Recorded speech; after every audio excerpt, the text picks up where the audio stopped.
Hello everyone, ఈరోజు మనం పాలకూర మటన్ గ్రేవీ చేసుకుందాం.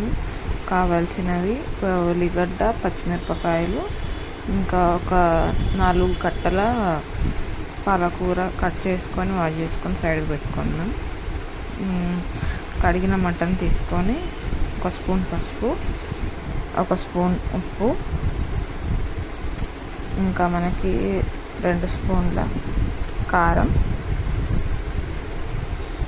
ఇవన్నీ వేసుకున్నాక మళ్ళీ మనము 2 స్పూన్ల అల్లం వెల్లుల్లి పేస్ట్ అప్పుడే ఫ్రెష్గా నూనె పెట్టుకుంటే అయితే మీకు టేస్ట్ అనేది ఇంకా మంచిగా వస్తుంది. ఇవన్నీ వేసాక అన్నీ మంచిగా చేయితోనే మంచిగా కలుపుకొని సైడ్కి పెట్టుకోవాలండి. మంచిగా కలుపుకోవాలి.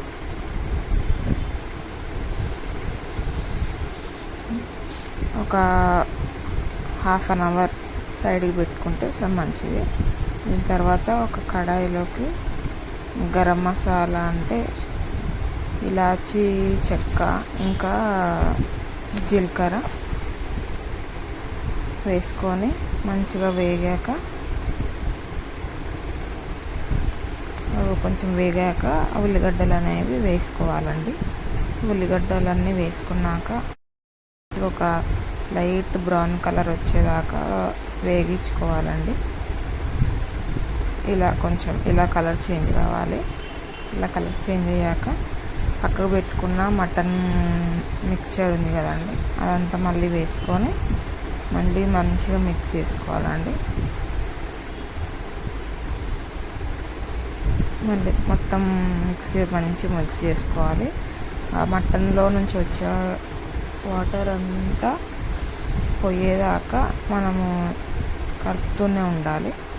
ఎందుకంటే వాటర్ అలానే ఉంటే కొంచెం స్మెల్ వస్తుంది మటన్ కర్రీ. తర్వాత కుక్కర్లో పెట్టుకొని ఒక 8 విజిల్లు పెట్టుకొని తీసేసుకొని అందులోకి పచ్చిమిర్చి చిన్నగా తుడుముకొని అందులోకి వేసుకోవాలి. కడిగి పెట్టుకున్న పాలకూర ఉంది కదండి, అది కూడా వేసేసుకోవాలి. పచ్చిమిర్చి వేసాక మొత్తం పాలకూర అనేది ఇప్పుడు మీరు చూస్తారు కదా, నిండుగా అయిపోతుంది గిన్నెలోకి. మొత్తం మనం అట్లనే పెట్టి డ్రైన్ అయ్యేదాకా ఆగి చూసుకుంటే మనకు పాలకూర అనేది మొత్తం అయిపోతుంది. కొంచెం ఉడకనివ్వాలి. పాలకూర వేసాక కొంచెం ఉడికాక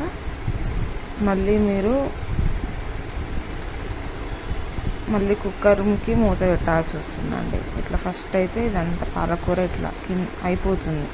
నిండుగా ఉండే కదా ఫస్ట్ గిన్నెలో, ఇప్పుడైతే మొత్తం అయిపోయినాక మళ్ళీ మూత పెట్టుకొని ఒక 2 విజిల్లు పెట్టుకోవాలండి. అంతకు మించి అవసరం లేదు. ఇంకా మనం పాలకూర మటన్ గ్రేవీ